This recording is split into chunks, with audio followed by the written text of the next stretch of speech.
Welcome back, everyone, to Fierce Honest Hearts. I'm Heidi Ferguson. In the pink sweater is Fidista Ramsey, and we have a very special guest today, Angelo Santiago from Sacred Sons. And we're going to start off today like we do all of our podcasts, which is with a check-in, and I'm happy to go first. So my check-in is that recently, and I don't know where this energy is coming from, but I'm feeling really excited about it, is that I'm getting more comfortable. I'm like, when it comes to other people, I can root for them. I can, step up for them. But for one of myself, I struggle with that sometimes. But more recently, I have been in my communication with people, asking more for what I want and not backing down. And also appreciating how they respond to it. Like especially when it's positive, it feels really good because I'm also of the belief that sometimes I struggle because I'm scared and I'm like, oh, they're not going to hear me, whatever. But when a really strong foundation is already built and created, there's like the trust is there. The conversation's really easy. And I've been pleasantly surprised at how easy that's been. So I just want to start there, and I'm celebrating myself and being like, wow, I've done the reps. I'm keep doing the reps, and I keep showing up for myself. And it doesn't have to be scary. That's just the bottom line. It doesn't have to be scary. And so appreciating that and appreciating those on the other side who are receiving me. So thank you for listening. That's my check-in. Santiago, would you like to go next, or Fidista, would you? Yeah, I'll check in. First of all, thank you for your check-in. Yeah, it's wonderful. I'm Angelo. I'm checking in from just outside of Austin, Texas. And I'm checking in with a feeling of that turning point, that like getting closer to springtime and that springtime energy. And I know a lot of places all over the place are getting that snow and everything, but right now I'm feeling the spring. I'm feeling like things coming to life. I'm feeling all the kind of closing down and the darkness of wintertime, which is like vital, starting to open back up.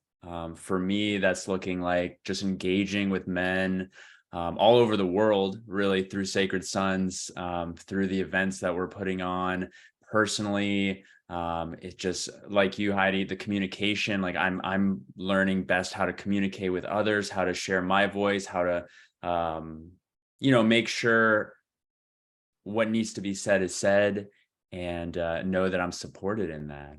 I feel the connection with a lot of men here locally that I'm with, that is like growing. And then on a personal note, I have a 3-year-old son, and my wife and I are just kind of still in the planning mode for our year of what we want to do, any travels, any fun vacations, families to visit, and all that. So it's like that energy of everything kind of coming to life and starting to bud is feeling really, really good. And so I'm very excited about that. Thank you. Thank you for your share. Check-in. Yeah, thank you so much. I'm relating to the sap rising kind of energy on the earth, at least in the northern hemisphere, of like starting to feel movement and wanting to build, create, kind of come out of the hole of the cozy winter energies. And was appreciating your share just as I hear 2 3-year-olds downstairs rambunctiously running around and screaming a lot and being like, you have a 3-year-old. Okay, I think I know what that might be like. Hearing the neighbors, but also really finding just noticing a thread between us, because I too am flexing more boundaries and more clarity around what I am and am not available for in my relationships, in my business, even in my what am I doing with myself on a day-to-day basis. I'm not available to miss lunch anymore, or those kind of things. So it feels like boundaries, both internal, but also with others, and being clear and caring about them, while also holding very loosely that I can't handle how someone's going to receive it. I can do my best. And that feels edgy. edgy to me because I kind of want it to go over well. And I'm realizing I don't have control on their side of the street, you know? So yeah, humbled by the practice. Thank you both. I'm really appreciating the coming to life as we are coming out of our hibernation energies, and how things are percolating and moving a little bit and growing. And the excitement for me that comes from that. I love that. And so,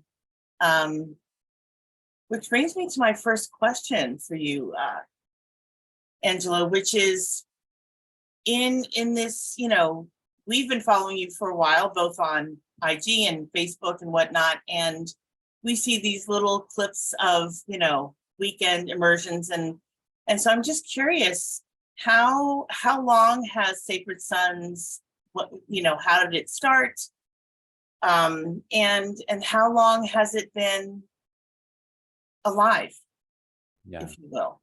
Yeah. Well, Sacred Sons has been going, I think we're entering our 5th year now, getting onto our 5th year.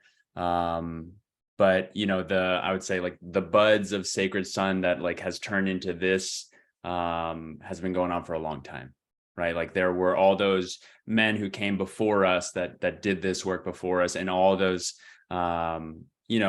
just cultural ways of being in masculinity that all came before us. But Sacred Sons really emerged about 4 years ago, and it's just been, the last 2 years, especially through the pandemic, with everybody, struggled.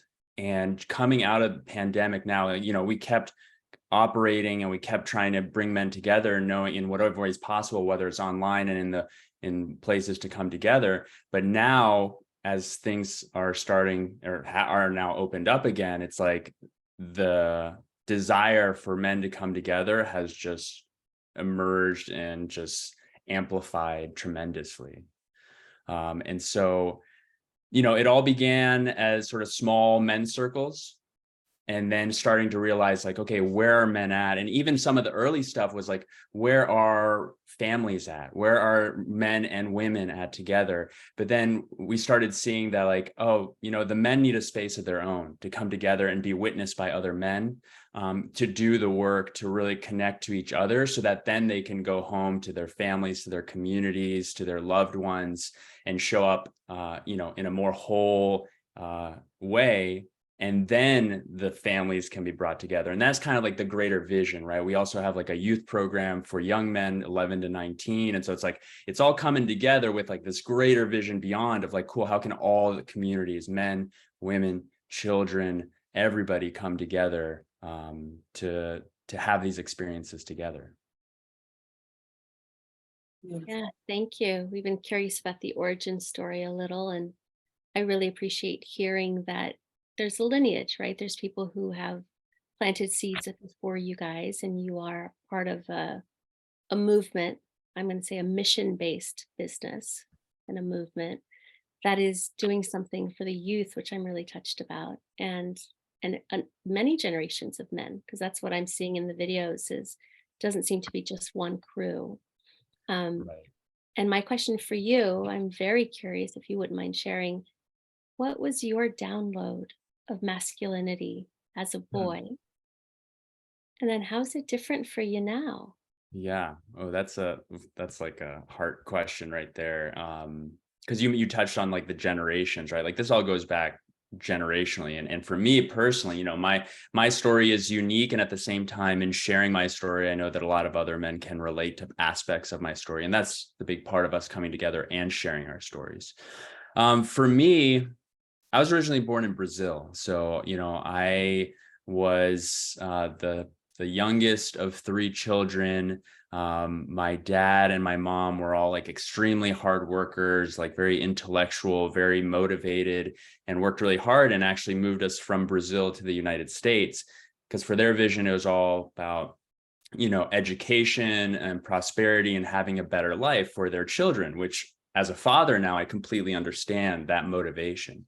But as a young man, what I didn't receive as a boy was an understanding of like what it means to feel, to share how I feel, to connect to my heart. Because I grew up in like a very intellectual household, it was all about like achievement and, doing the right thing. And I learned very good things about it, but I was kind of disconnected to myself.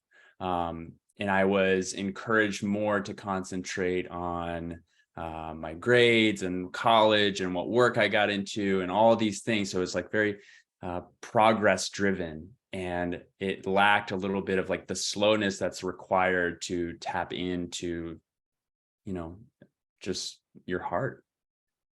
And so as I grew up like that as a boy, then I became the man, really still the boy in the man's body that continued with that path.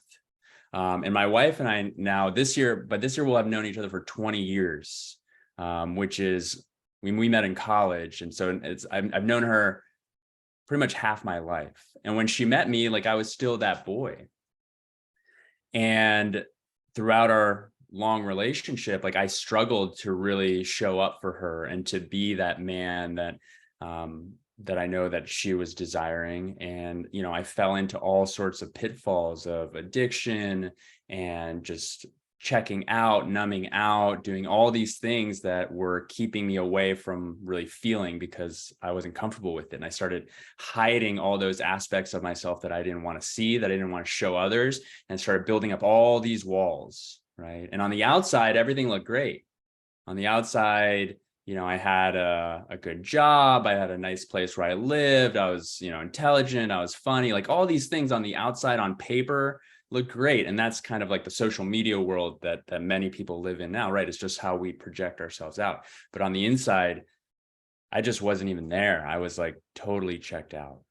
And so I came into Sacred Sons actually as a participant before I started working with Sacred Sons and for Sacred Sons. That's like a vital aspect of how they operate. And it was really, I mentioned I had my 3-year-old. It was right when he was born, so about 3 years ago. And man, I mean, that rocked my world. Being being that boy in the man's body and then having a child to take care of. I didn't know what was going on, and it was challenging to say the least. And my wife could see that, and she, like many of the men who show up at our events, sometimes it's their partners, whether it's a wife or a husband or a loved one, is like, hey, go check this out. I think you need this. And she said it to me, and I didn't understand it. I didn't know what it was. It was so out of my element and comfort zone that I was like, no, I'm okay. I don't need this. But after some conversation, I was like, all right, I'll go. I'll check it out. I don't know what this is, but I'll go. And man, that opened me up. That started those walls that I described, that started tearing down some of those walls. Seeing other men share their deepest, like honest past and challenges they went through and struggles and things that happened to them and things that they're overcoming, and celebrate at the same time. It's not all about like the darkness that we face, but all the amazing things that we're able to do, and then support each other, challenge each other. It just started tearing down some of these walls. And then I had a lot of things to unpack and a lot of things to let go of. And doing that in the presence of other men, and know that I'm being witnessed and heard and loved and not judged for it, because they understand, even though they may not have the same story, like they understand. It was just life-changing. I was able to go back home and just see everything in a different way, see myself as a father in a different way, see myself as a husband in a different way, see myself as a man in a different way. And that was just the beginning of the journey. There was so much more that came after that. Just going to one thing and be like, all right, I'm great, let's go. It's not, it's life. This is life. It's a continuous exploration of the self. And what else is still there for me to learn about myself and to experience. And having the mirrors, the reflections from others, really is supportive in that journey. So that was a long, there's so many more details, but I'll leave it at that. No, not at all. I feel really enriched hearing your journey, and and how that download was, because I get very curious for young boys, like what are they getting and what are they missing? Like, where are we dropping them? Right. So Yeah. thank you. Yeah, and I can touch a little bit more on that before the next question. Is just what I've, of course, there's all sorts of different experiences that young boys are having and that have had that are now they're men and coming into our spaces. But everything from growing up in a house without a father, growing up in a house without a father that's really accessible, even if he's there, not really emotionally available, or another grandfather or mentor, or even issues with their moms, like maybe they just like didn't know how to relate to other people, maybe they were just trying to do whatever it is that they needed to do to receive love from their parents or their communities and stuff, and they get stuck in that and they don't really know how to be themselves, and they're just kind of like disconnected from their true heart and their soul. That's some of the stuff that I've seen in conversations with men who come to Sacred Sons events, and so much more, right? Like that's just like a very small snapshot of the experience. So I have a question, and I just want to back up a little bit in what you shared in your first response. So you mentioned that it was your wife who said, "Hey, why don't you check this out?" Mm. And I'm curious about, did you have, before she even said those words to you and have this information, did you have anywhere within you that had an awareness around, oh, maybe I'm missing something, or I feel like there's more and I'm not sure what that is or what that looks like, but how do I find, like, did you have any of that in you?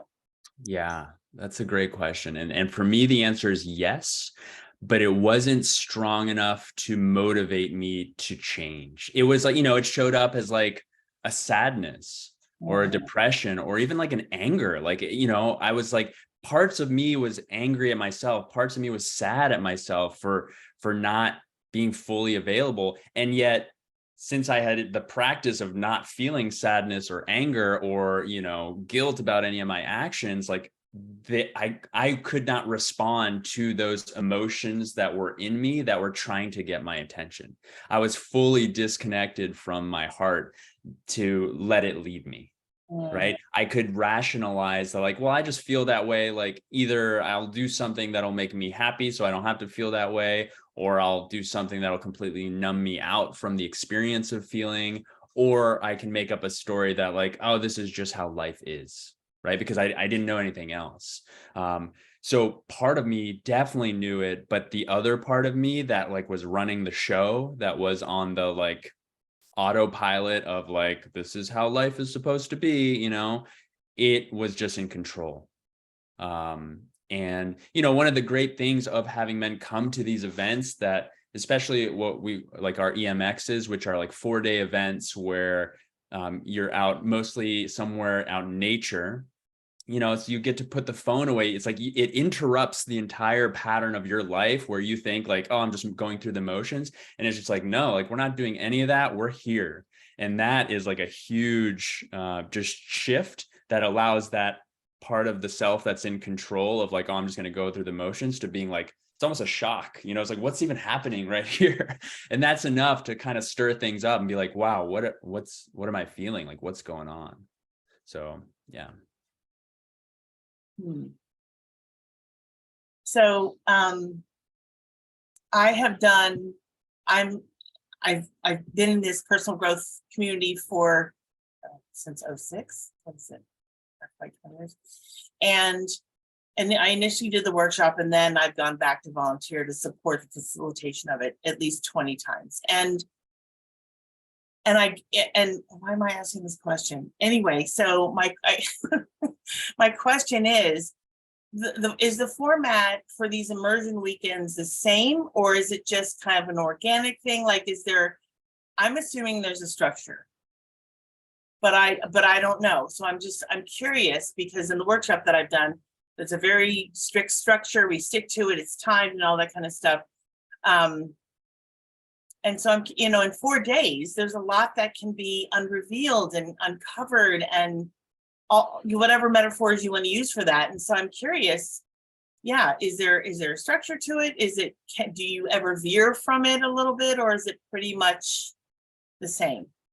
Yeah, no, it's never truly the same. Like, yes, there's a structure, right? Like in any experience. And so just for clarity, so we have various different events. One of them we call an immersion. For us, the immersion is like a 2-day, typically in cities. They're Okay. 2 days, like, we right now, I just hosted one here in Austin. We've had them in New York and London and LA. We're having one in Asheville, North Carolina, Portland, Seattle, all over the place. So these are like more accessible for men to come, kind of like 2-day events. You come for one day, 6 to 8 hours, go home, come back the second day. So that's our immersion.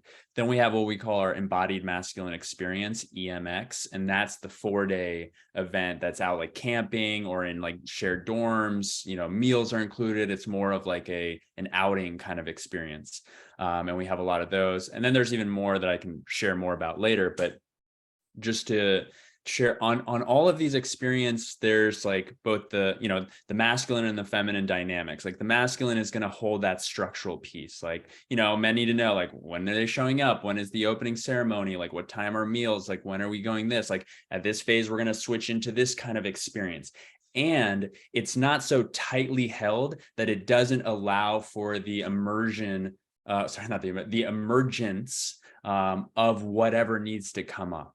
Like we've been doing this for long enough and have done enough events to know that there's always going to be an experience that needs to be a little bit longer, maybe an experience that needs to come to a close to allow for something else to happen. Maybe a man is ready in the moment that is having a lot of energy moving through him that needs to be witnessed. And so, hey, it's not, we're going to be like, hey, hold on to that, we got to go over here to do this other thing.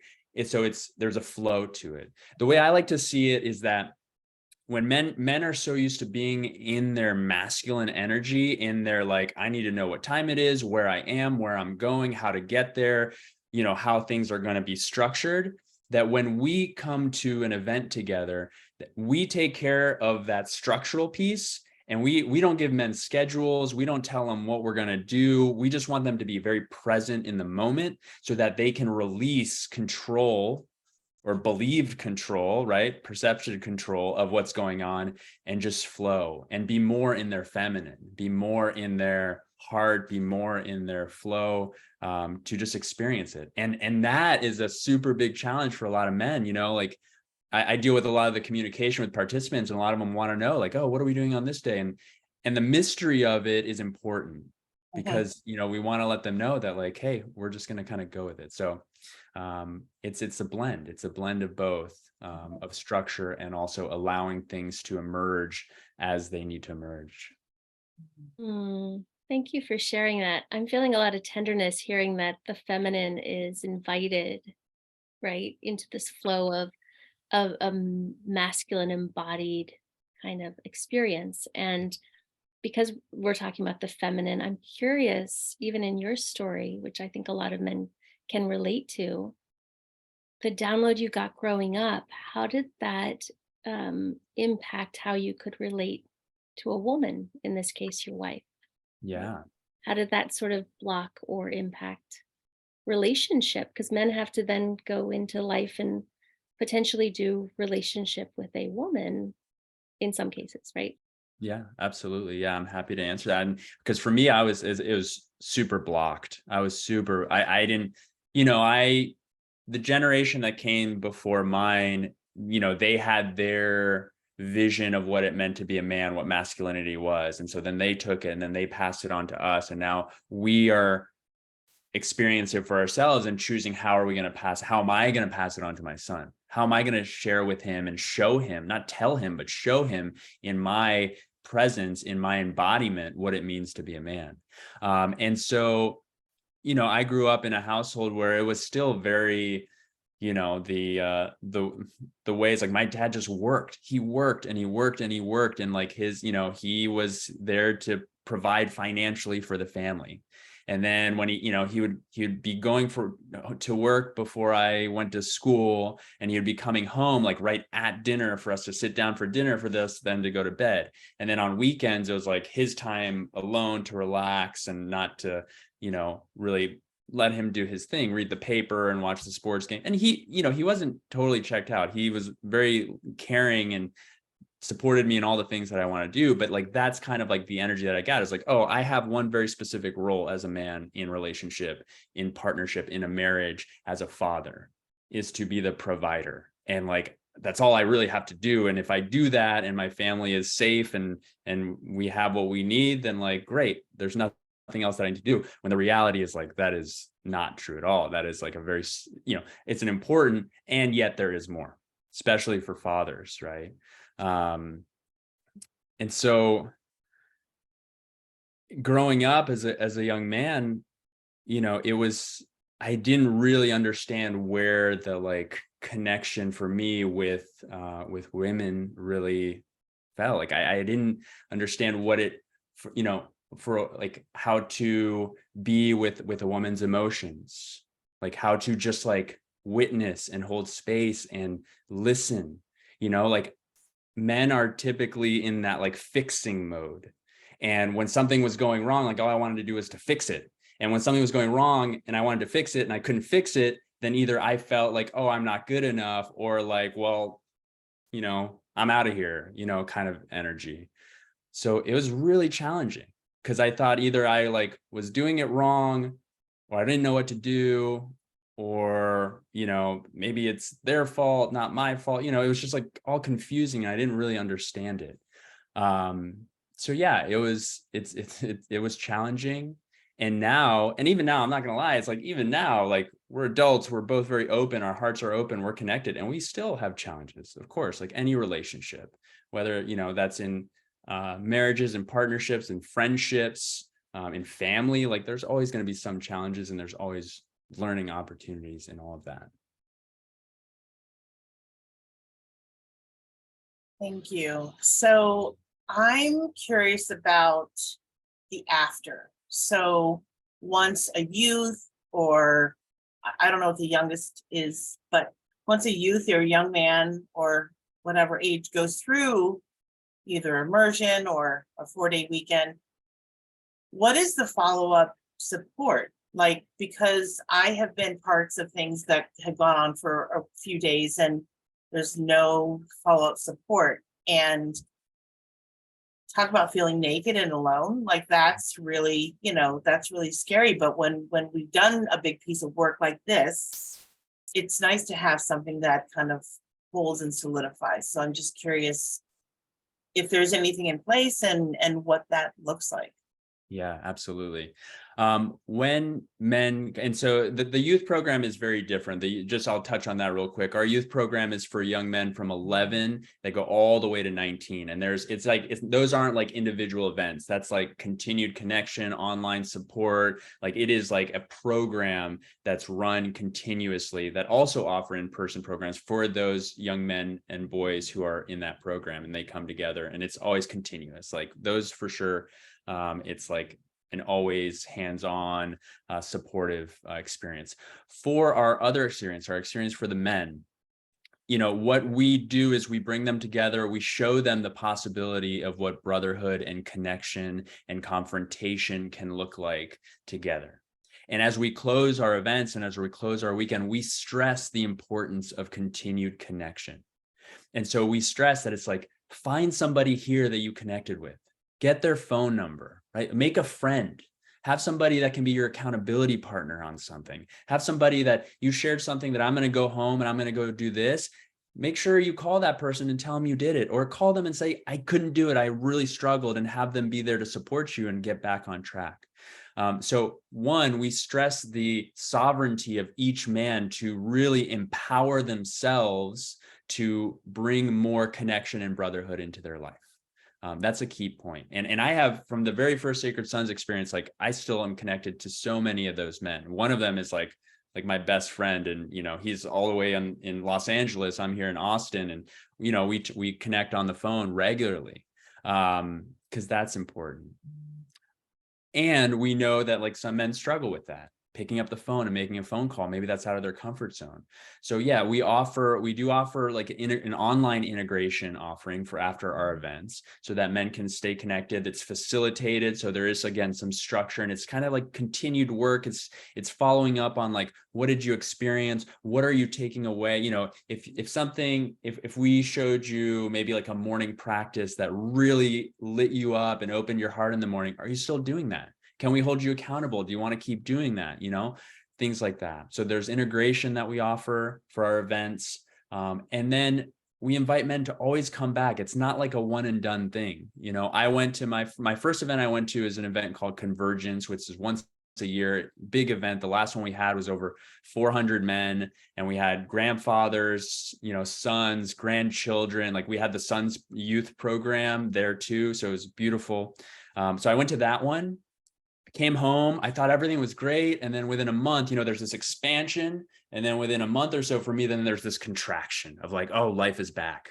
Like I'm here again, you know, like all the same things that I got away from and felt great, like they're still here. And now I need to face them from this new place. And so I went back. I went to an EMX about 3 months later. That was my story. I was like, I knew I needed more. So I went back. So there's always the opportunity to come back and do more events.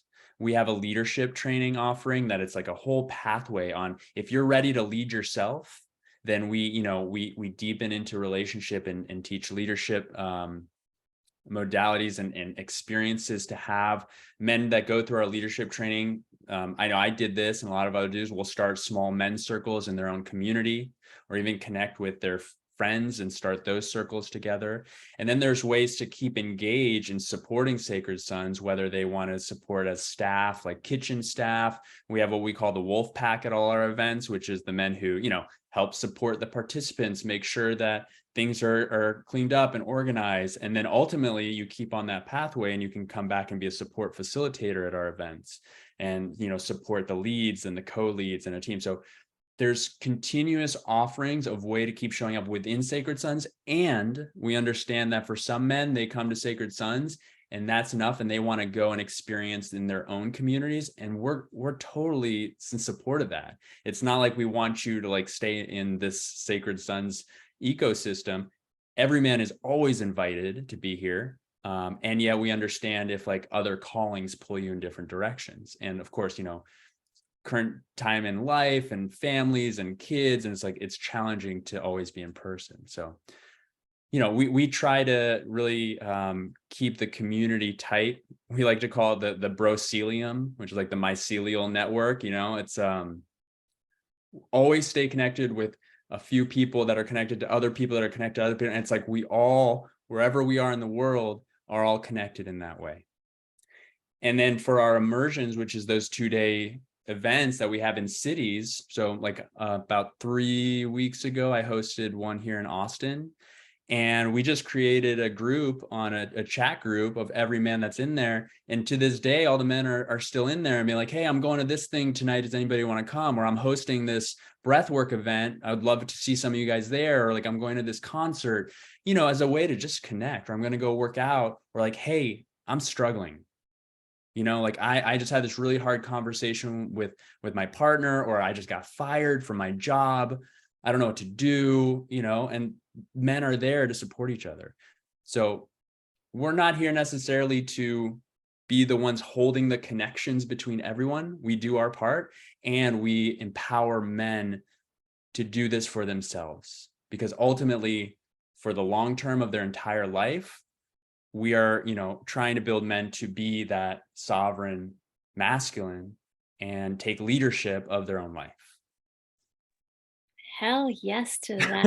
I'm so lit up by this conversation. Thank you. That felt good. I don't know.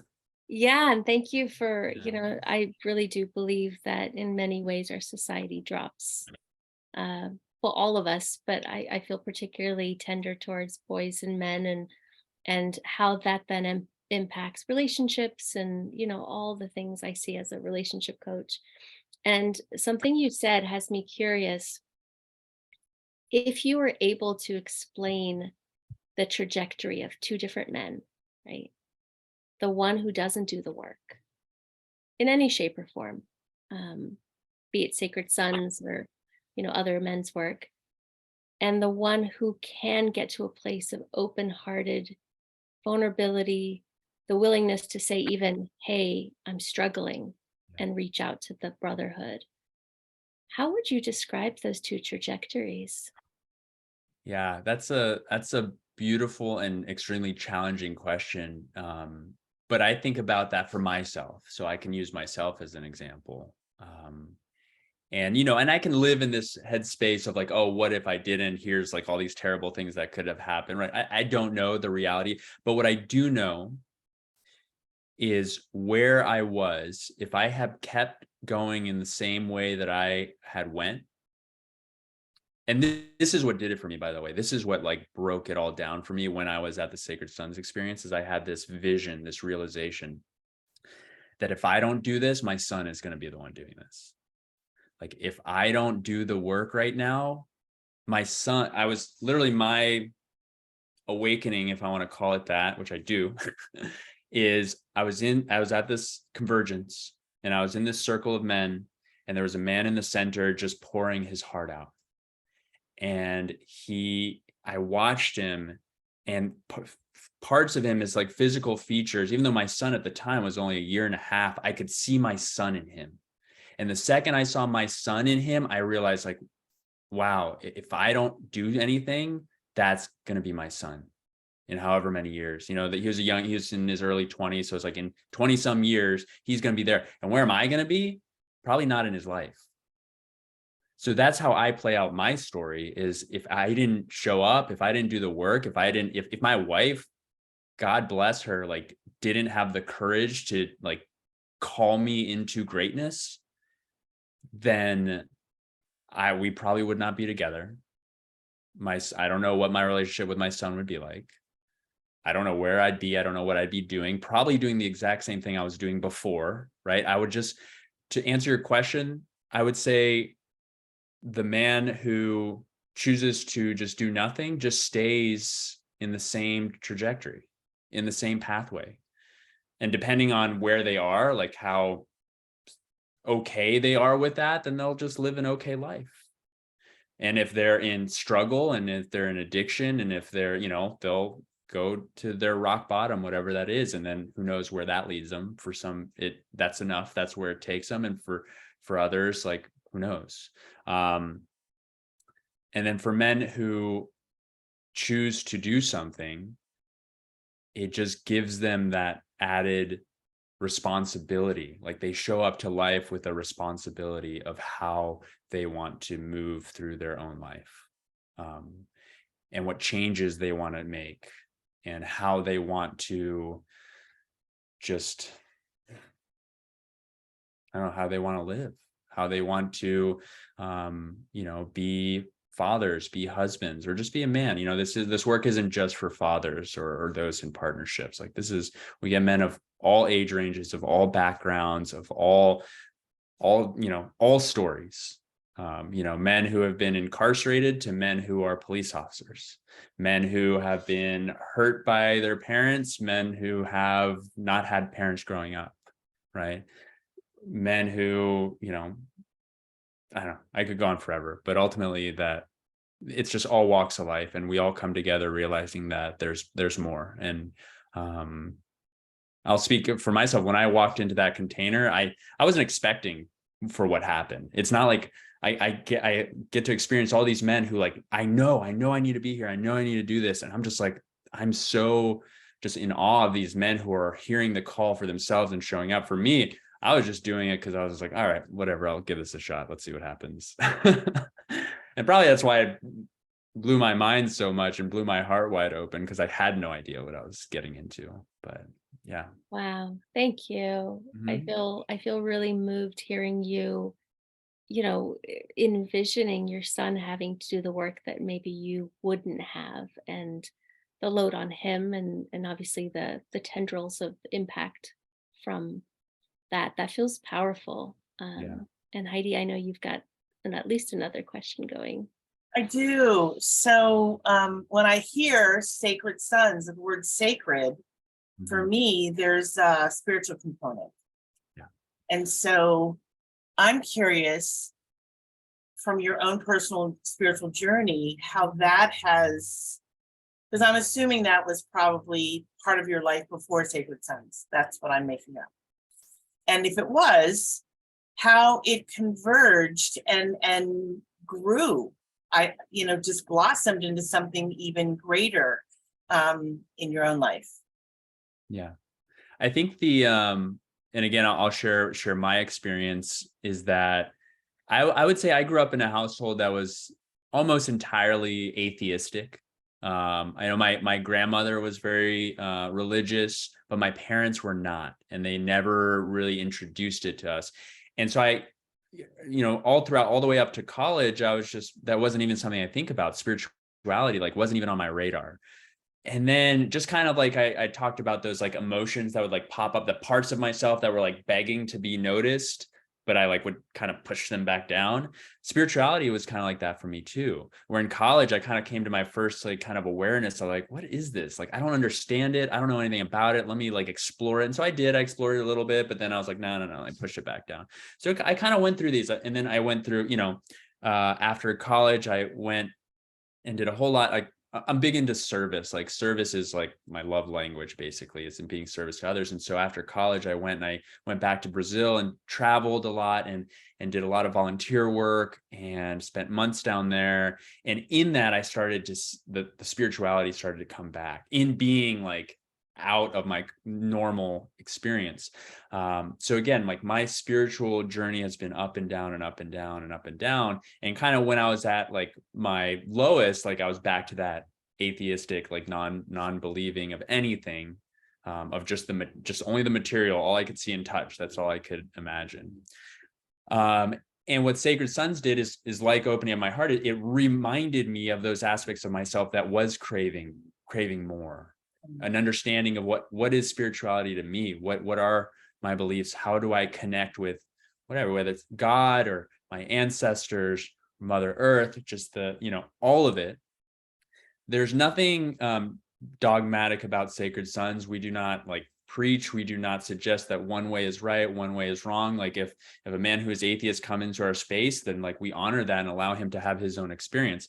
If a man who, because again, back to the polarities of all the different types of men, we have men who grew up whose fathers were pastors, and we have men who were, whose fathers were atheists, and like that's how they grew up. Some who have been harmed by religion, some who religion have saved them, right? So it's like everything is there. And so within Sacred Sons, we just honor the mystery of things that like we just can't explain. Right? What we do, we consider it ceremony. We are sitting in ceremony. And there's a saying that we often say is, this is how we pray, right? How we pray is coming together. How we pray is this brotherhood, this medicine of brotherhood coming together, and us sending our prayers out saying like, I don't want to live like this anymore. Right? Like, or this is the man I know I am. Right? Like, these are prayers that are being heard. And so that's the sacredness of it. And at the same time, it's like every man gets to experience what that means to them. One of we have agreements when we come into the containers, and one of the ones that we have in there is just keep it sacred. And we don't define what that means, because to each person, keeping it sacred is something else. Mm-hmm. But we ask that everybody keep it sacred to whatever it is that means to them. And we all have, some sort of connection to what sacred means, And so, yeah, for just to close that out, for me, it just opened more doors, and I'm still, I think, in my own spirituality in that, I think I will always be, but in a very deep exploratory phase. Mm-hmm. Of like, I'm listening to podcasts, I'm reading books, I'm sitting in nature, I'm listening, I'm praying, I'm meditating, I'm just trying to understand, more for myself. Like, what is my connection to something higher than myself? So, yeah. I literally felt like you were ministering there for a moment in your sacred way, in your passion for this work. And I guess hearing the ages, right? The different ages, the intergenerationalness. Mm-hmm. I'm curious, in your experience, for those who maybe are used to their own peer group only, haven't been, like, say you're a 20-year-old man and you're going to be around 40-year-olds, 50-year-olds, 60-year-olds, 70-year-olds. Like, what in your experience has been beneficial about it being intergenerational? Yeah. It's what's really been beautiful about it is that um, we all are in very different phases of life when we show up to this work. And for me, seeing the young men doing it, it reminds me of where I was when I was their age. And for me, seeing these older men do it is like, okay, this is where I'm going. And like, we're all in it together. There's no, there's a lot of conversations, and there's some beautiful conversation about the lack of elders in all communities. And yes, there are older people, but like the title of being the elder, right? Of being the one who is the mentor, the one who we can speak to as men or even as women having elders is like, there is a lack of that. And we've noticed that within Sacred Sons, and we are, prioritizing making sure that there are, we often call each other brothers, right? We're like, hey, brother, good to see you, brother. And then we have a few men now who are in that phase of elderhood who are showing up in beautiful ways as elders, and they're the uncles, right? We honor them as the uncles because they're here to teach us something, And I know from when I was born, both my grandfathers had passed, so I have no connection to what it's like to have a grandfather or have somebody with that grandfatherly energy, someone who just like listens and is wise and has stories to tell and holds the just the history of our lineage and those stories, and then same with the grandmothers, right? Like those are super important figures that a lot of us have not gotten to connect with. And so the intergenerationalness of it in our containers allow us to connect with men who are holding that grandfather energy. And then for me as a man, I'm turning 40 this year, and I get to be in a space with young men who are in their 20s. And not that like I'm here to tell them how to be, because when I was in my 20s, like I was a mess. Like I could probably learn a lot from them, more from them than they could from me. Like, how are you like this now when you're 20 years old? Like, I don't get it. Like I was totally lost. And it's, we are getting more and more young men coming to our events. And that is so, to me, a good sign that men younger and younger are realizing that like, oh, there's more to this. Like their eyes are opening up to the possibilities of, what it means to be a man. And they're acknowledging that like, I did not receive this from my father, from my mentor, from my uncle. And so I need support. And so, it's not like we have all the answers for them, but in brotherhood, in community, like we can come together and explore and challenge and sharpen each other, right? Like that's how in so many cultures, like the men had to, step out of the village to counsel, to figure out if something was going on, if somebody was out of integrity, out of alignment. It was, the men would come together as men and face it, confront it, and be, hold that person accountable and responsible for where it is they go next, right? Like that is part of that sacred duty. Just as the same way the women have their circles, their containers, their support networks, like it's important to have that. So, and honestly, this last event that we had in October, the Convergence Generations. Convergence is, we have it once a year. This is the event that we had 444 men. And we called it Generations because we were inviting in specifically the intergenerational bonds. And it was the first time that we had a youth program in the same location as the men's program. And it was immensely powerful. Like it was so beautiful. The youth, we all came together for our opening ceremony and connected together. And then the youth had their own camp, walking distance from where our was. And then we were there doing our work. They were doing their work, right? And then we came together at the end. It was almost like a coming back. It was so beautiful, so powerful. There's videos on it on our Instagram. Check it out. Like it is, yeah, even talking about it now, it is so beautiful. Oh, thank you. Wow, deep breath. So much. Yeah. Let's see. Do I have any other burning questions? I don't think that I do. I think that I feel pretty complete. Vanessa, do you have anything else? I do. Yeah, one last one, because this is so juicy and so rich. Because I do work with men, right, in relationship coaching, and a lot of what you're saying is tracking for me around like where they have a hard time, where they're, it takes a little bit longer sometimes if they feel jammed up personally, like emotionally, Yeah. to get them, and where that can frustrate their partner. And I think the compassion I'm feeling here as a woman, hearing you share what is often the male experience, it's helping me slow down and go, okay, it would be like two people at different strengths expecting one to be there already, right? So it's just softening me, so thank you. Yeah. And then my last question is around how Sacred Sons is in a way filling a need that in our maybe individualistic society, that need has been dropped. Yeah. Yeah. I think I think there's several needs that I feel like Sacred Sons is really stepping into. I think the main one is connection, especially for men. Like men, and I'll speak from my experience before I kind of came to the awareness of it, like we form bonds over like very superficial things.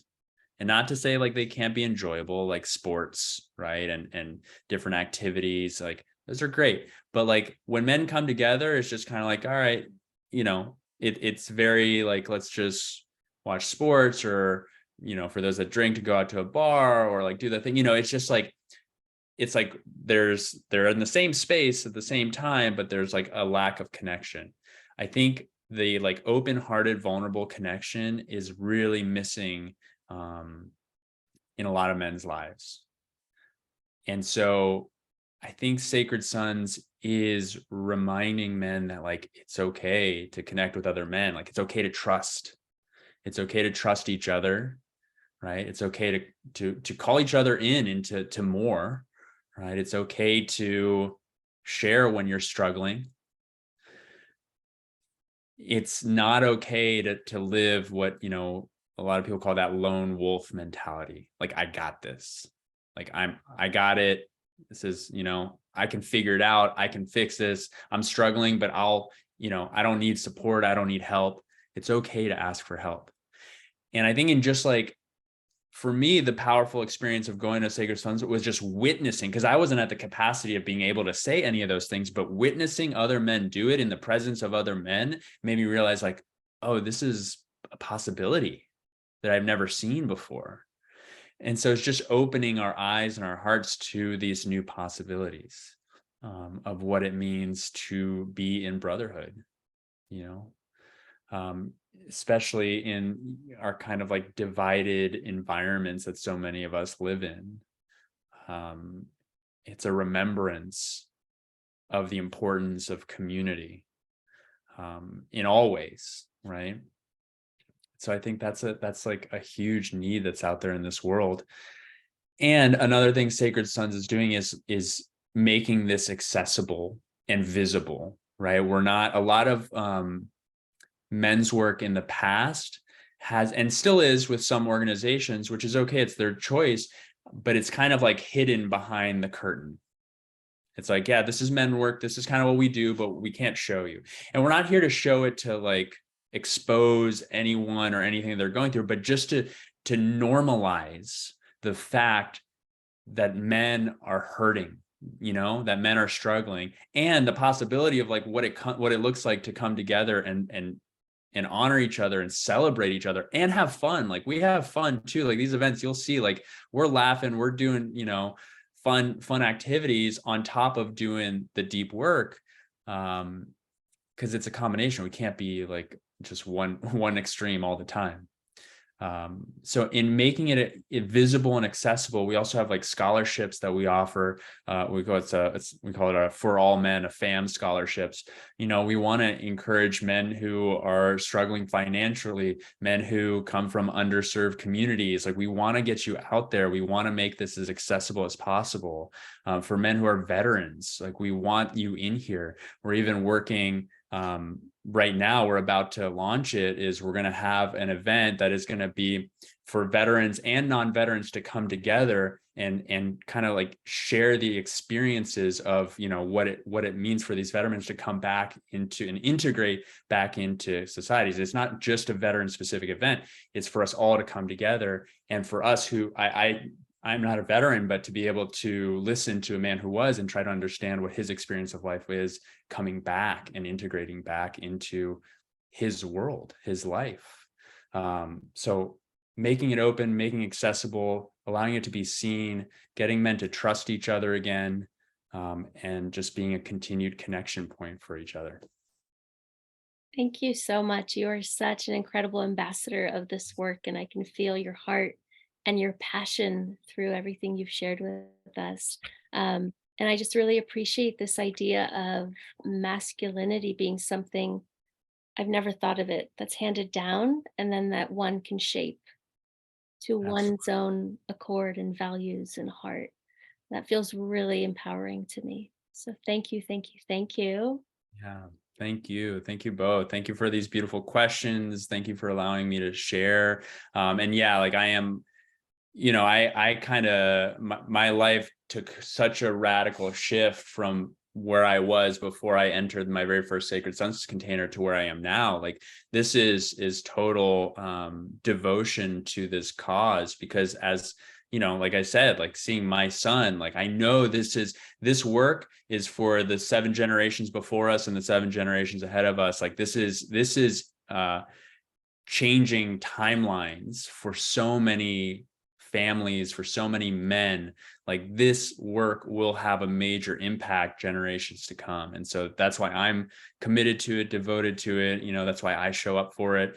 What I feel like is my like mission personally, and I do that through Sacred Sons and other men's organizations too, and other support systems and networks, is to make sure that every man knows that they are not alone. Like there's nothing that any man, you know, and this is my belief, there's nothing that any man has done that it's like there isn't the opportunity to come back into the village, right? Like, yeah, some of it is going to be very challenging and confronting. Like I'm not giving, excuses away, and I'm not minimizing some of the really horrendous things that can be done. But like as humanity, like I believe that like we have to support each other. We have to be available for each other. And this is a way to lead, you know, with the heart, to really call each other into more to this beautiful life that I think is possible. So that's my Mm, piece. thank you. I Yeah. feel your devotion, and I feel your invitation for the men watching, that there's a place for them regardless of the hardships and the struggles. So thank you. And I think Heidi's going to take it away with a fun question. We always do a Well, fun before question. I do, Oh, go ahead. I have more to say. Just I wanted to personally thank you for willingly coming here with us, because of course you had no idea what this was going to be about, but I'm of course Sacred Sons, and I'm so deeply appreciating, and my heart is expanding knowing that this organization exists, and that the invitation to all men, regardless of who they are, where they come from, their age, all the things, are welcomed, and that there is a scholarship that you it's important that everyone is invited regardless of what their background. So anyway, I just really touched. Okay, so we typically end with a fun question, and the question is, what did you think about before going to bed last night? Oh man. Honestly, I was thinking that I hope my son sleeps through the night, which didn't happen. He woke up like 3 times. He's in that phase where we got him out of the crib and he's sleeping in a bed and he's like not happy about it. So he's just walking into our room every few hours. But that definitely was on my mind. But let me see if there's that's the fun answer. Another thing for me, this is a personal thing for me. I'm really into dreams. Dream working is like my like side project, my little side hustle, or my love, really a second love. So yeah, whenever I go to bed at night, I'm always kind of thinking like, being open to dreams and what's to come, and what are those dreams going to show me that I don't already know about in my life, that I, it's going to be supportive for me as I go on. So I'll give you those two. Thank you. Yeah. Vanessa, are you ready, or would you like for me to go? I would love for you to go because I'm still trying to access that. Okay, sure. So I went to bed last night with the biggest smile on my face because Marquette University basketball men's team, my nephew plays, clinched the biggest Big East title. And so I went to bed with this wonderful photo on my camera of my nephew holding the trophy. And then I saw a couple of YouTube videos of them celebrating in the locker room. It was just so sweet. And yeah, I couldn't stop smiling and feeling such pride for him and for the team.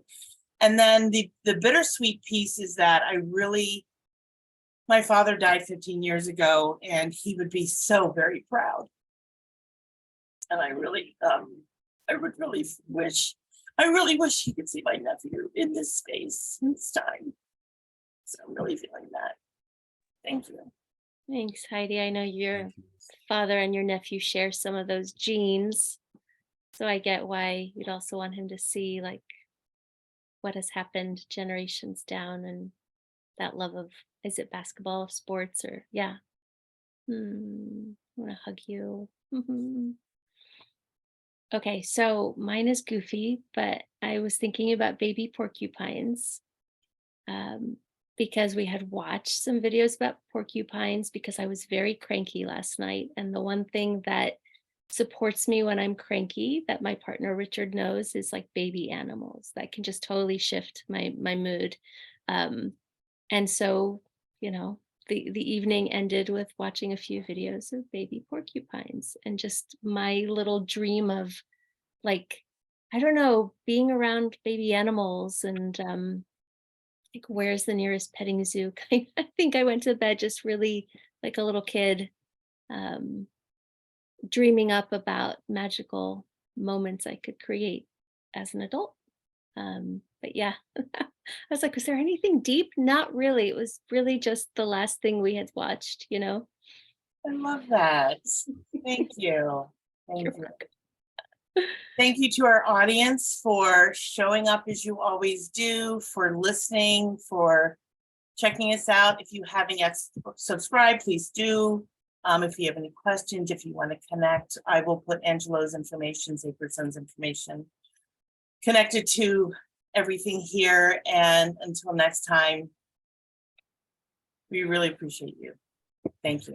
Thank you very much. It's an honor to be here.